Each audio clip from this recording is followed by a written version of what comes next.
একটা বিষয় জানানো গেতা আগে প্রত্যেকটা ফ্যামিলি মানুষও বেশিরভাগ ক্ষেত্রে অশিক্ষিত আছিল, কিন্তু অশিক্ষিত থাকলে কিন্তু তার ফ্যামিলি ছিল যৌথ পরিবার, একসাথে থাকতো। অর্থাৎ আমরাও দেখে আইছি, আমরা এখনো আছি অনেক।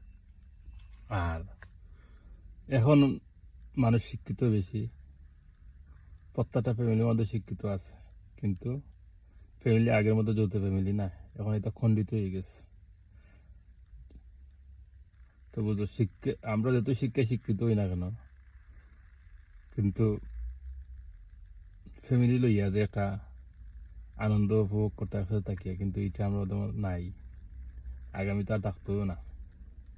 আগে মানুষ যত অশিক্ষিত আছিল, কিন্তু ফ্যামিলি লইয়া একসাথে থাকা যে আনন্দ, এটা তারা উপভোগ করতে পারতো বা বুঝতে পারতো।